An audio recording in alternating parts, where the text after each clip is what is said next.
up, y'all, and welcome back to Found Bytes, a game review series. My name is Brian, and I'll be your host.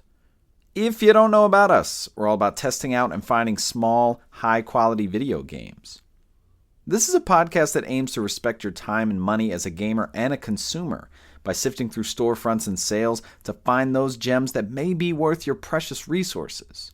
If you're interested in reaching out or helping out, check out the links in the description of each episode to access our email, Twitter, website, and YouTube channel. But enough about the show. Let's get into our next game.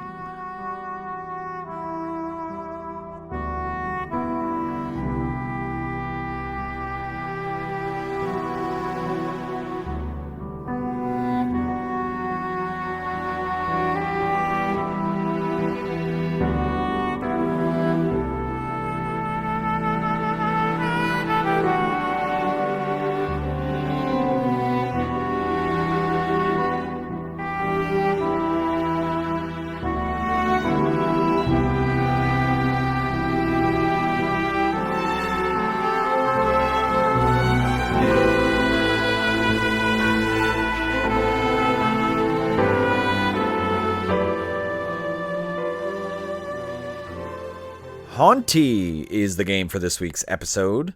Hauntii is a twin-stick isometric action-adventure game, and a lot of similarities to games that we've talked about before, like Hyper Light Drifter, but also ones that we've done episodes on before, like Witchwood, Cocoon, Chants of Sonar, and Jotun.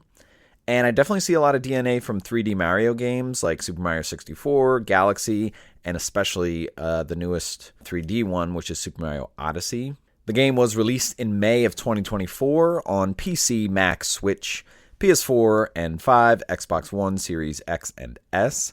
I did see something about there being a date of October of 2023. I think there may have been some early access, potentially even something on mobile, but I didn't see a lot of information on that.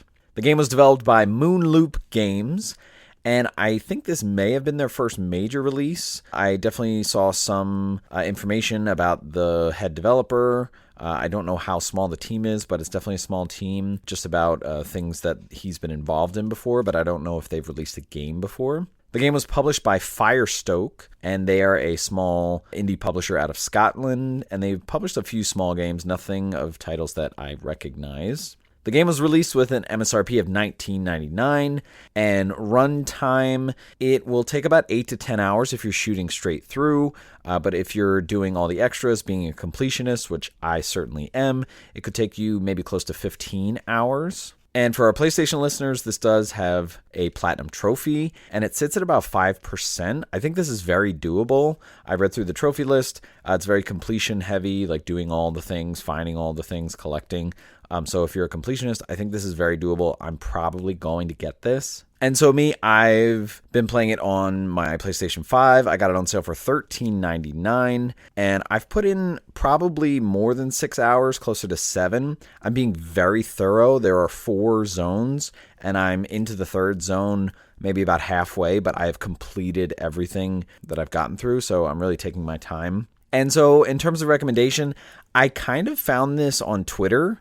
Maybe the dev was posting with like an indie dev or indie game hashtag, but I saw this and they were posting kind of footage of their game, pictures and video, and I followed them because I really just love the art style and sort of the where the camera is. Definitely reminded me a lot of the Paper Mario games, just from the aesthetic and sort of the interactions that you have with characters and sort of the camera. But I definitely love the black and white art style and sort of the positive and negative color and how that works. So kept tabs on it, and when it came out, saw it on sale, so I jumped on it.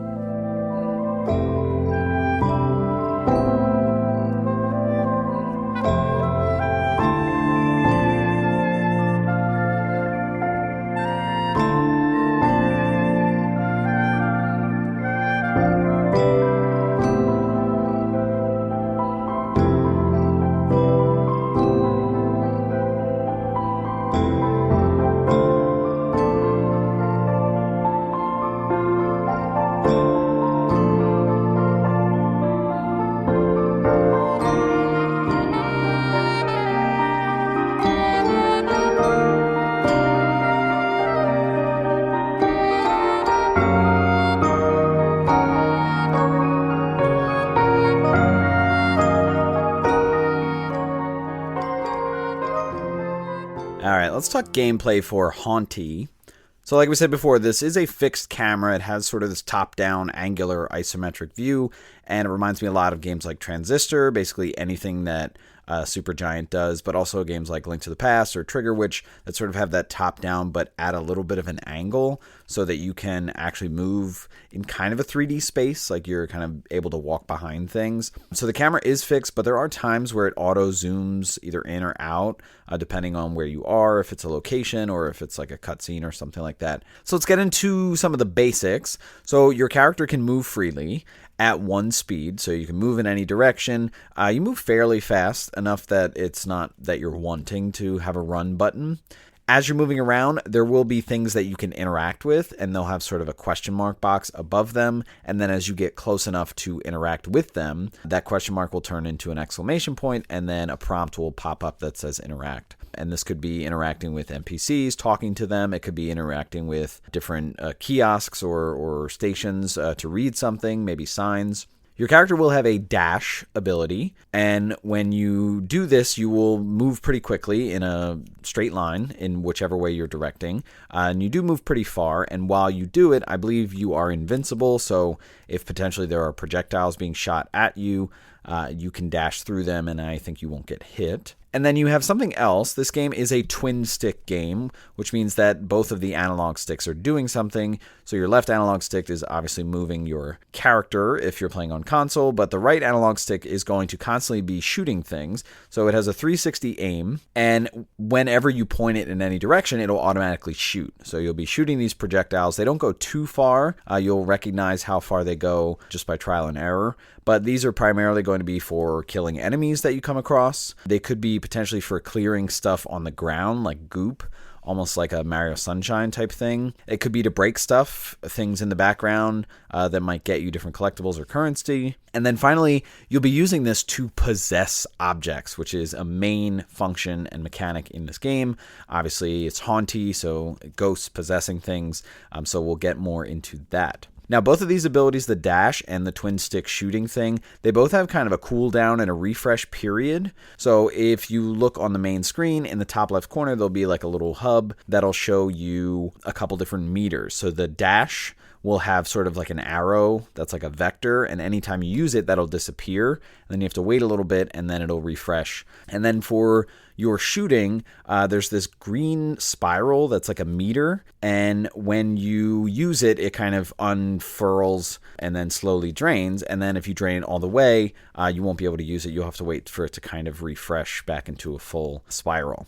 So let's talk traversal and just general progression in the game. So what's interesting, as you're moving through, there are going to be walking paths. And that seems like, okay, not a big deal. Most games have some kind of pattern on the ground to maybe guide you. But these are going to be quite literal because the game is going to be very light and dark contrast. And the paths that you're on are going to be this solid white or maybe tinted another color. Regardless, they're solid colored and they're bright. And so around the paths are going to be different levels of darkness. And what you find very quickly is if you are not in the light for a short period of time, the screen will start to dim and it'll start to kind of dement, and then the sound will dement a little bit. And so what's happening is whenever you're not in the light for an extended period of time, you're going to get like sort of taken away by the darkness or the ghosts or whatever. And when you do that and you stay out there, what will happen is you'll kind of reset back onto the light, but you'll lose like a health point. And so the game is trying to teach you very early on to stay on the walking paths. And it's kind of like a gradient, like you'll have main walking paths that'll be kind of full light, and then you'll have sort of like just the trimming around the regular path will be like mid-light, it'll be kind of dimmer, or it'll have lines through it or something like that, and then you'll have just straight pitch black. And I think depending on how lit the ground you're standing on is, the speed of the darkness closing in can vary. As you're walking around, there'll also be obstructions that you'll come across. So simple things like tree roots or different breakables that are in your way that you use the shooter to get rid of, or fences that are kind of blocking your movement.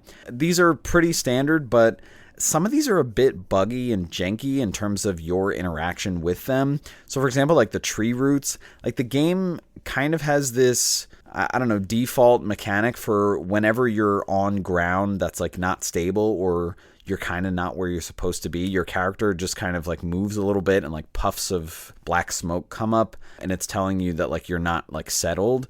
And a lot of times when you're walking around or even near these things, like it'll start to do that. Like it's kind of like just a little janky there. So just be aware of that. It might be intentional, but it feels kind of buggy or unintentional. Like sort of the borders of these things aren't clear, or how to progress around them maybe isn't so clean. And there are other features that you'll come across. So there's no platforming in this game because you're not jumping, but there are definitely ramps where you can get to higher sort of catwalks. And this can be a little tough because that like stoic viewing angle, sometimes the platforms, like you have to progress in different angles or different directions. And if two platforms aren't lined up, like if one is a bit lower than the other, it's not always visually clear. And so I had a couple times where like I was going to the edge of the platform and it looked like, you know, the path was forward and we were kind of hanging up in the air, and it actually dropped down a little bit. And so I couldn't line it up correctly. So that took some trial and error. You're definitely going to fall off of ledges a bunch, sometimes intentionally, sometimes not. You don't take damage when you fall off of ledges. It's really just if you fall into pitch black, like you're obviously going to go through that routine again. And there are other things like just random springboards, maybe to like jump up and get collectibles or items or stuff like that. But you don't jump on them, you just go right into them and they'll just kind of propel you up a little bit. The game is played in these levels, which are kind of single screens but zoomed in, so you can't see for the most part the full scope of the level or the screen, but you can move around as much as possible, sort of progress in this endless stream of the screen. Most of them don't have edges, but they have like endless darkness around them. So at a certain point, like you wouldn't be able to travel certain distances away from the main path. So it's an interesting way to kind of limit the levels just by the rules of the game instead of like having physical boundaries. And when you're in these levels, you can explore, you can collect different things. There are shops for you to buy certain things. You can talk to NPCs if they're there. What's interesting is that there aren't designated levels that are like safe zones or levels that have enemies. Like you can go to a town, but there will be things that you can interact with and all of a sudden enemies will come out. Like you can constantly be shooting things. Most of the NPCs, like you're not going to do them any harm. So you're going to definitely have all things available in any level, no matter what. Even if it says like it's a town, it'll still potentially have enemies. As you're progressing through these levels, there are going to be different currencies scattered around. There's sort of a main one that is used in all of the different zones, and we'll talk about zones, that can be used to buy things. There are these like triangles. There are some currencies that are zone specific. So think like Super Mario Odyssey or Donkey Kong 64. Like when you're in these sets of levels, you'll only be collecting this zone specific currency to be able to spend in this zone. But you'll always be collecting the main currency. You'll also be collecting possession power things that are like a meter in your top left corner. And we'll talk about this when we get to possession powers. But basically, you're going to find these a lot. These are like these purple like teardrops with sad faces on them that I guess are supposed to be like ghosts. But these are something that you'll definitely collect a lot of and you'll be using and running through a bunch. So anytime you see them, feel free to collect them. And a lot of what you're going to be buying are cosmetics. So your character can equip different hats. When you go to a save point, you can go into a little menu that has all the hats that you've either collected or bought, and then you can swap them. They don't give you abilities. They're purely cosmetic, but there is a trophy for, I believe, collecting all the hats. And each of these levels is going to have multiple exits that will transport to other levels. And you will have sort of a general map that shows the different levels kind of in a sequence where they are in relation to each other, and then how many of the exits that you've discovered that connect to other paths. So you'll see the connections, and they'll give you a vague sense of just like generally how the level looks, where the different exits are. So if you are looking to get like to this next level and you've already opened that exit, you might have a vague sense of where in the level it will be. But the map is not going to be that much more helpful to you because it doesn't actually give you a landscape of the level that you're in or like the general scope. Like we said, that camera's going to kind of be fixed, and so you're not really going to get a whole view of the level, which kind of encourages you to walk around and explore more.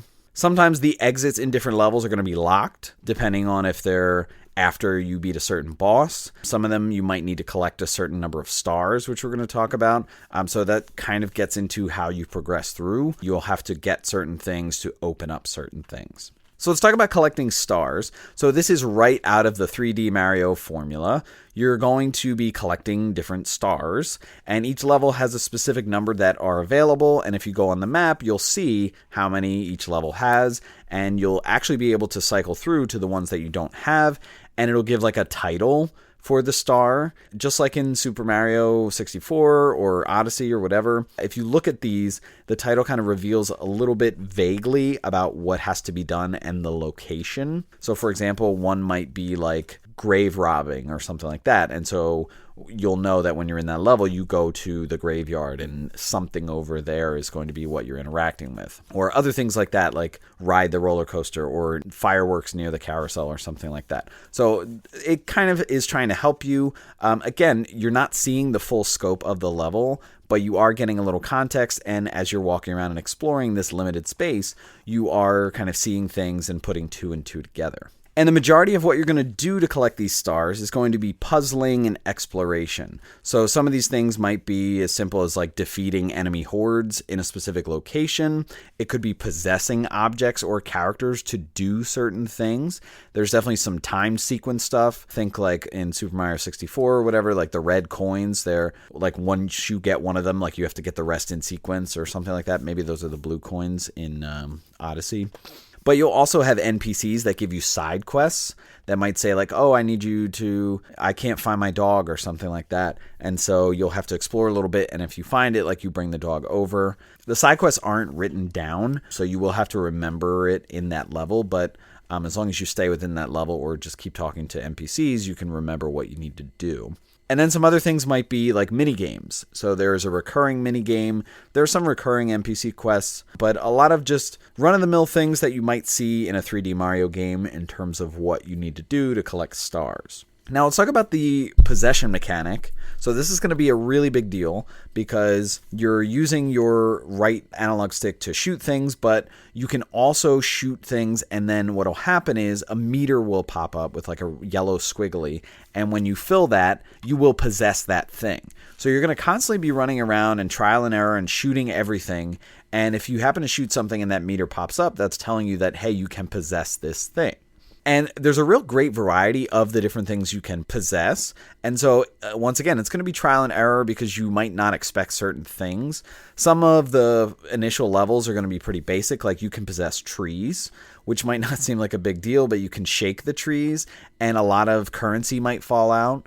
Also, what might fall out are actually these like stars of light.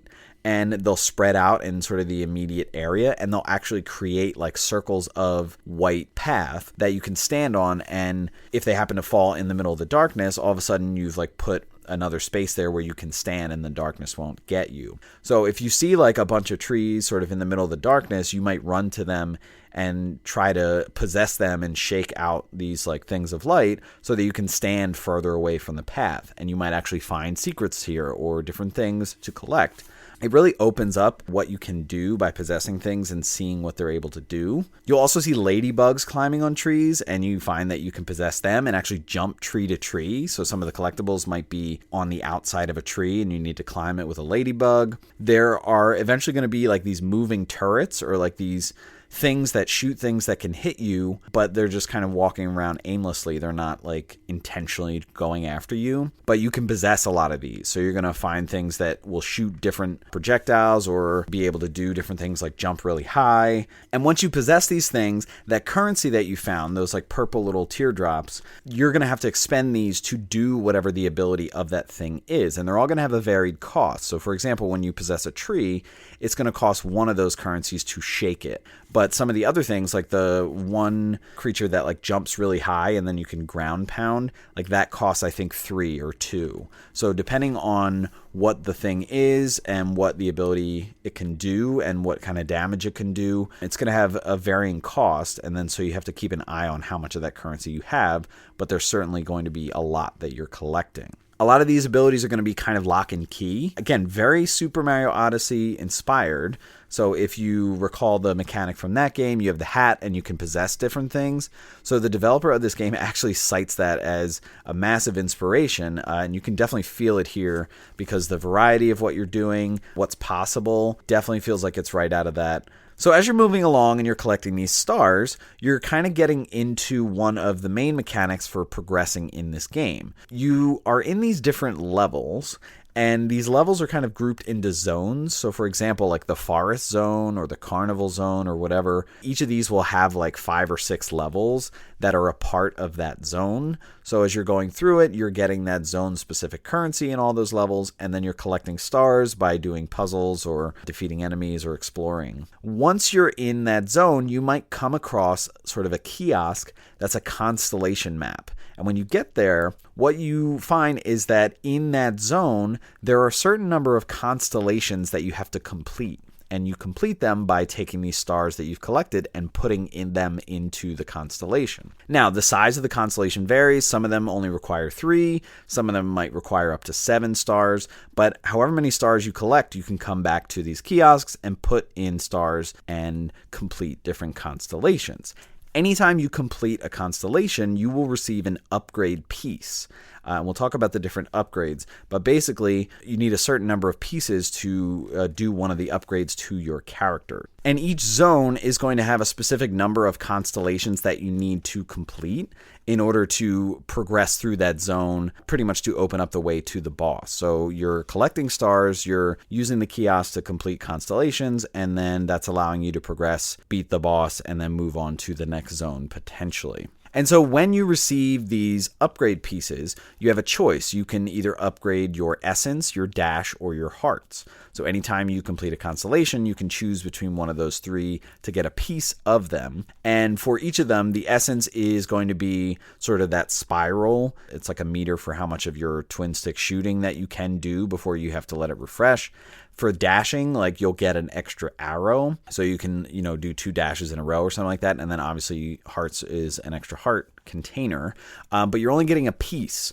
And the essence and the dash require 3 pieces to get an upgrade, but the heart upgrade only requires 2 pieces. So you can kind of trial and error, max and min, whichever you want to use for that. So if you're being super thorough as you're going through these levels, you can actually collect a lot of stars. And then so you potentially could be upgrading your character pretty quickly if you are being thorough and kind of completionist. Now, on that topic, in terms of pacing, there are some things that can kind of gate how you're progressing. So for example, there's kind of a bottleneck of star collecting. And so what I mean is that as you're progressing through these different levels within these different zones, you can accrue a lot more stars than you're able to put into constellations. So for example, like we said, there's only a certain number of constellations you have to complete in order to open up the boss door for that zone. And then I think depending on the zone, it'll provide you with a couple extra constellations to put stars into. However, there are a lot more stars that you can collect before you have access to more constellations to put them in. So again, if you're a completionist, and I've been very thorough, I haven't moved on to another zone unless I got all the stars in the previous one, but I was in a bottleneck multiple times. And so what I found was I was collecting a lot of stars, and then I was just waiting to get into the next zone and find that constellation kiosk to start throwing in stars to get upgrades.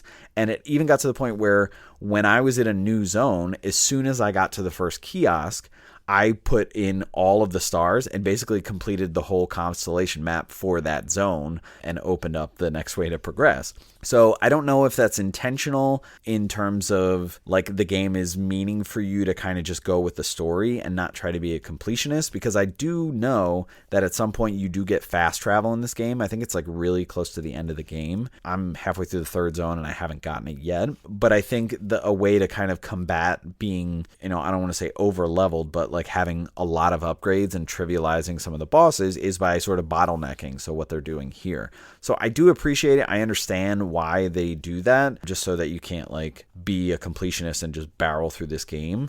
But at times it could be like a slight balancing issue, maybe not have so many extra different stars to collect in some of these other zones. And so other things, what is interesting is that the different zones or like chapters in the game are varied length. So like the first zone is definitely not as long as the second zone, but like the third zone, it's kind of an uneven length in times. And I actually really like this because it's not formulaic progression.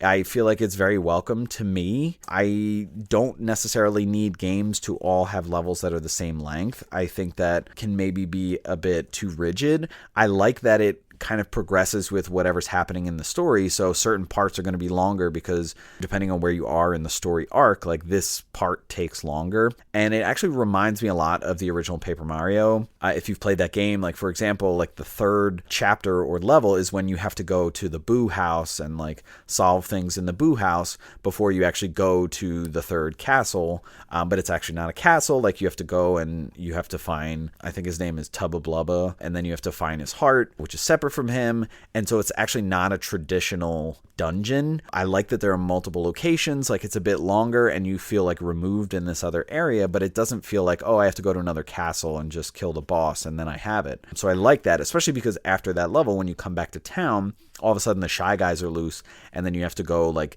get people's items back or tools back, and you have to go into the toy box. So I just like that the disparity between level length or zone length or chapter length, I think it just adds more character to the game and not trying to just be like, here's a dungeon, here's a boss, here's a dungeon, here's a boss, equal length. There's also great variability in the puzzles and the possessions that you have to, trial and error or find out. Again, early in the game, you're kind of testing what can be possessed and discovering the abilities of different things. Like not all trees have the same abilities, or some other tall objects have different things that they can do. And then as you get further into the game, I really just like the synergy of that compounding with the different enemies that you see or the different things that you can possess that are moving things that can shoot projectiles, because sometimes you'll find enemies that require some of these different things to possess to kill them. Some of them might be flying up in the air, some of them might be on the ground and require like a shotgun spread or something. And so you actually find these scenarios where you're switching between multiple things to possess just to deal with different enemies, kind of all put in the same small area. And in terms of accessibility, I just like the idea of, there are things that you have to do, like collecting a certain number of stars, but there's a ton of extras. You can be thorough or not. You can be a completionist or not in this game. I actually feel like the challenges lie in some of the toughest stars to get. Like the roller coaster one actually took me quite a bit, but you don't have to get it. Like there are other ways to get your stars to progress through the game. So I really like that. There are save checkpoints, which are like these kind of triangle things that eventually shatter and sit as squares on the ground. And anytime you get near them, they'll auto-save for you. I think maybe like max one per level. I find that when you go to a new level or especially a new zone, there'll probably be one right at the beginning there for you. So anytime you walk by it, that'll auto-save for you. And in terms of hearts and dying, like you do start with 3 hearts. If you get hit by an enemy, depending on the enemy, you might lose a full heart, you might lose a half. But dying is interesting because if you are caught in the darkness, you will actually lose 1 heart and then just go back to the last time that you were on light or the path. But if you lose all your hearts, what you'll do is you'll just come back to the last save point that you saved at. And so I think I died maybe 5 to 10 times for whatever reason, maybe in a boss battle, maybe on some of the puzzles. But I would say in terms of difficulty, the game is not that difficult. I think you'll overcome it in time. A lot of it is just puzzles. There's not a lot of skill-based stuff. I mean, sometimes you might have enemy encounters, but for the most part, it's really manageable. It's not relying on you, doing all kinds of quick movement. You could possess things, you could shoot things, but really for the most part, you're just looking for the best way to solve certain situations.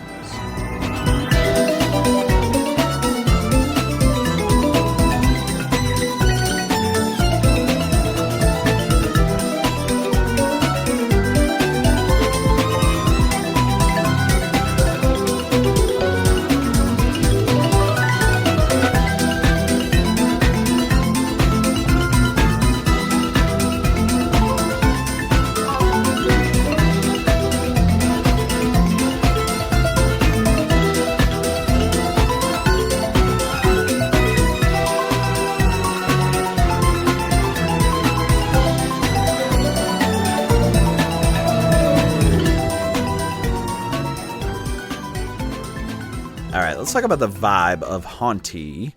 And let's start with the visuals, because this is definitely what struck me the first time I saw it. So there's a black and white palette here. I think this is interesting. It's definitely something we don't see a lot of. It has like a very positive negative vibe to it, like almost like the negative of a photograph. I think it's very effective, especially for the lore. There's definitely a lot of light and dark, but obviously the light-dark mechanic, if you're in the light, if you're in the dark. Again, I feel like it's a nice creative way to develop boundaries without actually having physical boundaries. I think visually it winds up simplifying what you're seeing, but I think that they do a lot of things to make intricate visuals still pop and be possessed. It definitely creates the illusion of 3D models. Again, think isometric, think like Paper Mario, like you can be behind objects, kind of more of the camera angle, but it still plays with that sort of light and dark, positive, negative space. I do think it's easy to spot objects and paths because of the positive negative, the light dark. Like you definitely notice when there's a path or when there's an area that you're going to be able to step on and not be in darkness. So sometimes you will actually sort of test the waters a little bit, go off the path, and then maybe dash and see if you see another light spot that you can maybe get to before the darkness gets you. The characters and the enemies, the shapes, they're super goofy. I love the variation of the different characters that you see and their sizes. Some are really small, some are these giant blobs. A lot of them have no limbs. Some are tall, some are round. Some have one eye or something about their eyes is strange. Some of them will just be like a blob with a mustache. And a lot of what you're doing is you're kind of this blob with like the bottom of you almost looking like a flag in the wind. And you're going to be wearing hats because you're going to be collecting them as you go across and explore and use currency. So the different hats are going to sit on your character. They don't always sit right. But again, this is really just cosmetic. So you'll find a nice hat that you like. I definitely like the witch's hat or the jester. The animation of your characters and the NPCs are really interesting. There's a little bit of Steamboat Willie vibe, mainly just because it's the black-white contrast. They don't move that jovially. They're a bit more rigid in how they fidget. They definitely have like a grainier sense to them, and even as they move, like there's some things that might happen under them. It reminds me a lot of like Peanuts or like Charlie Brown. Like things aren't like completely outlined. Like there might be something missing on the outline. Not everything is like perfectly put together. It definitely translates a lot of like Charlie Brown if it were like just black and white contrast. The environments, so this is interesting because you're not going to have a lot of background because you have sort of that top-down angle view. But what you're going to see in the environments is definitely zone dependent. The tint of the zone is going to be different. Like the forest is going to have like a green tint to the white light places. The carnival is going to have like a little bit of a blue tint. Some of them are going to have varied structures. Like there's going to be a lot of large mushrooms in the forest or in the carnival. Like you're going to see a lot of roller coaster tracks. Definitely a lot of verticality in that area. Some tents that are pretty tall, but then you're going to have some zones that kind of have no structures. Like there's one that's kind of like a desert sand vibe, and there's just not a lot. There's maybe some ruins, but there's actually a lot of empty space. So I do like the variation there, as well as the different currencies of the zones. So they're going to be different objects like coins or leaves, and they're going to be colored a little bit differently. And that tint of the level is kind of going to carry over to the currencies. And then some effects that you're seeing visually are going to be very important because they're communicating to you. For the most part, anytime you see an enemy, they're going to have some kind of red around them. Almost looks like a digital cage or something like that. And then the things that they shoot, the projectiles, these balls of black that are kind of have like red lightning around them. It reminds me a lot of like Nier Automata and the different like digital kind of corrupted aspects of the enemies. Things sparkling is going to be a very big deal, a very big indicator, especially if a possessable object is sparkling. That pretty much means that you need to possess it and then like shake it or whatever, and there's probably a star in there. So sparkling things are going to be an indication that there's a star around. So if you're doing a lot of exploring and you're just walking through and you come to an area where something is sparkling, look at the map and look at the different stars that are available, and you'll probably find some kind of vague title to a star that's going to give you some clue about what to do with that thing. And then also the camera will pan automatically. And this is very interesting because when you come to certain places in a level, it might show you the scale of the whole level so you can see it. Often where you like just walk in, there's a space where you can stand where it'll zoom out and show you everything. So that's kind of in lieu of having a map. Like most levels will have a space like that you can stand to see more of it, but they're not always going to show you the whole level. Sometimes the camera will auto focus if there's like a secret puzzle that needs to be in an area. This is actually a good indicator that like something needs to happen here. And again, going back and looking at the star list and what the titles are for some of them might give you a clue as to what to do there. And then other things, as you go off path, like I said, the light kind of distorts a little bit because you're in the darkness and it's slowly consuming you. And what you're going to start to see are like these purple faces coming out of the darkness. You really just see like the eyes and the mouth, almost like a jack-o'-lantern, kind of like the inverse, like Haunter or Gengar or something like that, those Pokemon. And that can be pretty terrifying.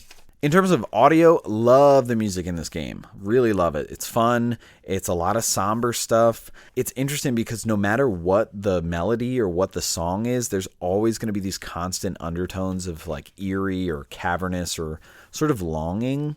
And that's something that's interesting because we're going to get into the themes of obviously you being a ghost, but it always has that undertone, like reminding you that like, hey, you're still a ghost, or despite whatever you're doing. A lot of soft sounds, meaningful piano, meaningful strings, sometimes fun or silly percussion kind of thrown in there. It's got this meaningful vibe that would come from like a Journey, but then this playful vibe that might come from like a Paper Mario. So kind of the cross between those. And then audio effects.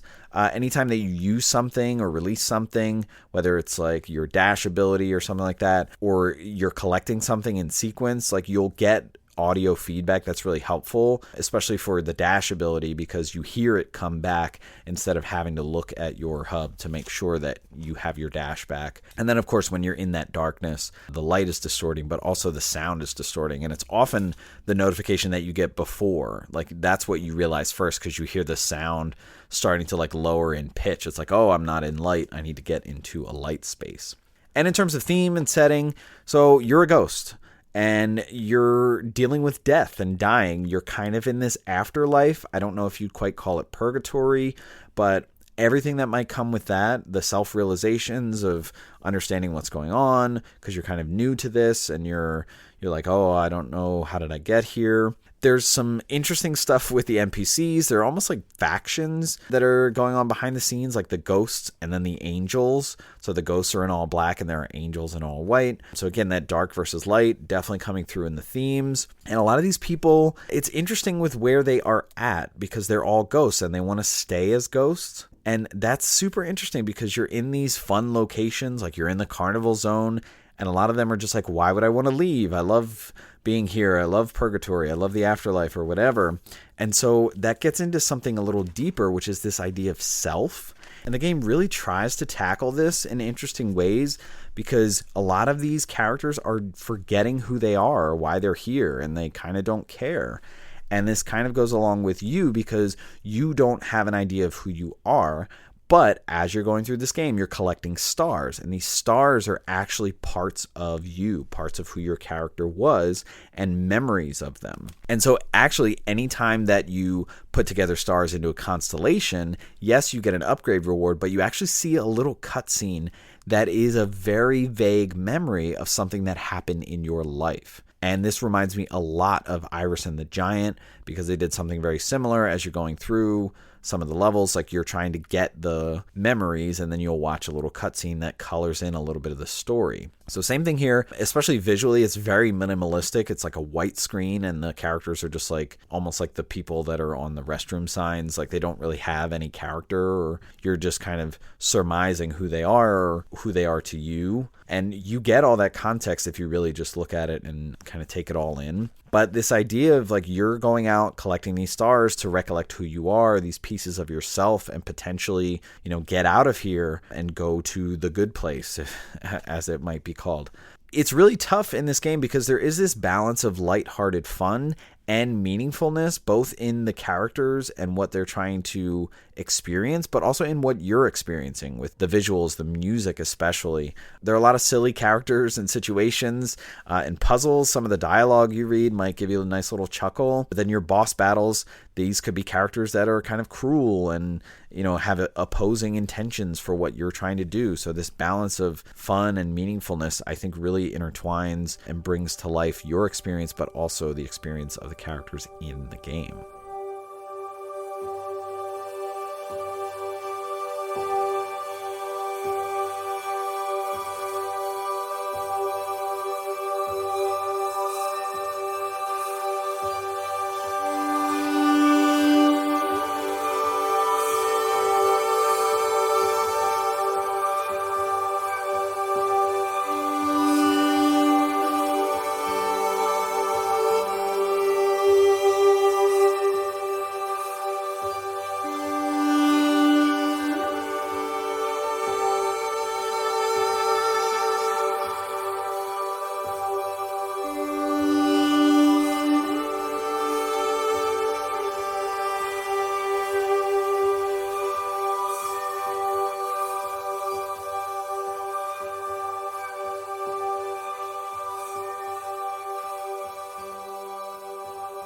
All right, let's wrap up the conversation about Hauntii. So I loved this experience, and I'm not finished.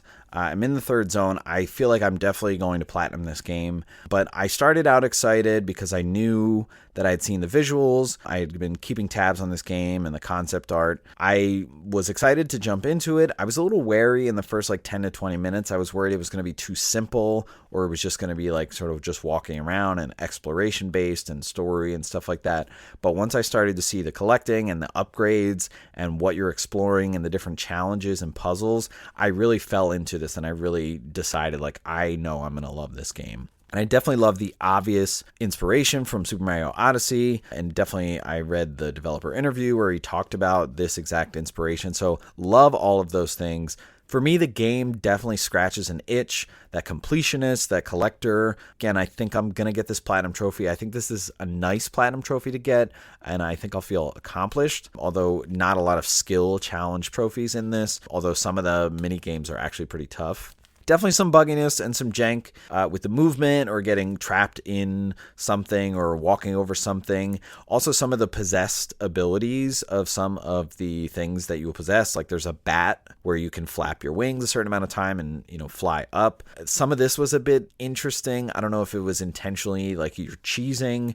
But some of the things that I was able to do, I felt like it might have been a little buggy or unintentional. At least it wasn't obvious that I could do it. But overall, I think the game has a great balance of fun, silly, playfulness, and that heartfelt, meaningful kind of moment. And I feel a lot of kinship with the first Paper Mario game, because that game was fun, silly, they got the humor, they nailed it, but also something about the stars and their relationship with Mario was just so heartfelt and meaningful. And I think those two things intertwined at the right balance can just make for such an incredible experience. In terms of value, I think $20 is nice for this game. I'm actually surprised at the length and the depth. I mean, I am going through, and I, again, feel like I only put in 6 or 7 hours, but it definitely feels like I've been doing a lot in this game. There's a lot of depth. It's really sinking into me, but the time is not going by as fast as I thought, but it feels like I'm getting a lot of value here.